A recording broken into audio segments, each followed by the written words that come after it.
มาต่อจาก EP ที่แล้วครับหลายคนจะงงว่านายแซกนี่มาโผล่หม้องนี้ได้จังไดก่อนอื่นผมต้องบอกเลยว่าผมมาเที่ยวนครนายกออกมาพร้อมกับมอไซค์ของเฮาที่พาเฮานี่ไปได้ทุกที่ครับถ้าผู้ใดบ่ทันคลิปแรกนี่สามารถกลับไปเบิ่งได้อยู่หน้าเพจเลยเด้อครับ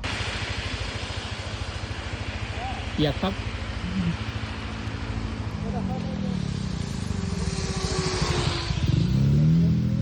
สวัสดีครับตอนนี้ก็มาอยู่ช่องนายแซกคลิปนี้เฮาก็ยังอยู่นครนายกอยู่เด้อครับหลังจากที่เฮาออกมาจากพุทธอุทยานต่อจากคลิปที่แล้วขับรถออกมาได้สักพักนึงนี่แหละครับจากฟ้าที่มันครึมๆครับเฮากำลังขับรถเข้าไปหาฝนเริ่มตกลิ่นๆครับแต่คิดว่าสิบ่ได้ใส่เสื้อกันฝนแล้วเด้อครับทริปนี้ปรากฏว่าขับรถไปเรื่อยๆฝนตกลงมาอย่างบักแห้งเลยครับเสื้อกันฝนที่เฮาเอาไปนำนี่ก็แทบเอาบ่อยู่จนว่าพวกผมนี่ต้องพากันจอดรถเลยครับแต่ก็บ่ฮู้ว่าไปจอดอยู่ใต้หลังคาผู้ใดถ้ามาเห็นคลิปนี้แล้วพวกผมก็ขออภัยและก็ขอบคุณหลายๆเด้อครับแล้วจุดหมายต่อมาที่เฮาออกมาจากพุทธอุทยานมองนี่ก็วิวสวยคือกันอีหลีครับ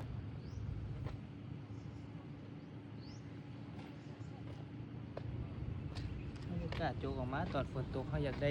จากฟิลขับรถขึ้นมามองนี่ฝนตกใหม่ๆนี่เห็นหอดอายหมอกเลยเด้ครับบรรยากาศตรงนี้บอกเลยว่าดีแห้งอีหลีครับในความโชคดีของพวกผมในทริปนี้คือว่าบรรยากาศมื้อนั้นบ่แดดเลยครับผมแล้วมองนี่ก็เป็นสถานที่ท่องเที่ยวครับเป็นอ่างเก็บน้ำวังบ่อนเป็นแหล่งท่องเที่ยวให้หลายคนนี่อยากมาเลยครับไปจอดรถถ่ายรูปอยู่ตรงขอบอ่างจะเห็นแม่น้ำแล้วก็เป็นวิวภูเขาครับแล้วตรงนี้บ่ได้มีแค่ให้เบิ่งวิวด้วยครับยังมีหม่องให้เฮาไปพายเรือพร้อมครับ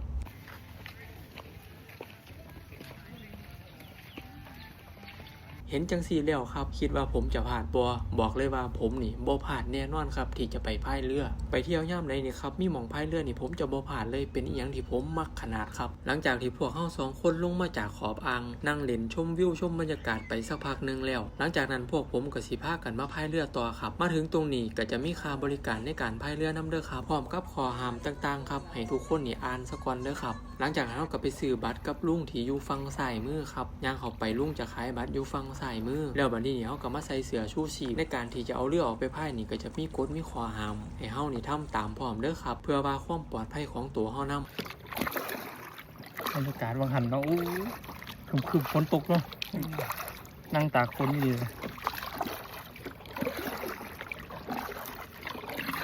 ส่วนตัวผมแล้วนี่ครับออกไปเที่ยวจังได๋ให้มันม่วนให้มันสนุกแล้วที่สำคัญก็คือความปลอดภัยตั้งแต่เฮาออกมาจากบ้านจนกลับไปฮอดบ้านเนาะครับผมนี่คำนึงถึงความปลอดภัยอยู่ตลอดเลยมาถึงตรงนี้เฮาก็สิพายเรือมาชมบรรยากาศที่เป็นรอบๆที่มีภูเขาครับมีหินแล้วก็มีน้ำตกน้อยๆแต่พวกผมพายเรือเข้าไปบ่ฮอดดอกครับเมื่อยก่อนแล้วก็เบิดแห้งก่อนครับก็เลยพากันพายวนไปวนมาอยู่หั่นล่ะครับพอหลังจากหันก็พากันพายเรือกลับมาขึ้นเพิ่นครับแล้วทริปมื้อนี้พวกผมก็จบด้วยการเที่ยวฮอดวังบ่อนครับเป็นอ่างเก็บน้ำที่สวยอีกที่นึงเลยล่ะครับเดี๋ยวพวกผมก็พากันตีรถกลับชลบุรีเลยเอาไว้พ่อกันไหมครับคลิปท่องเที่ยวแบบนี้มวนๆกับรถคู่ใจของเฮาคันหนึ่งที่พาเฮานี่ไปได้ทุกหม่องมีโอกาสผมก็จะออกไปหาประสบการณ์แบบนี้ไปครับออกไปใช้ชีวิตกันครับผม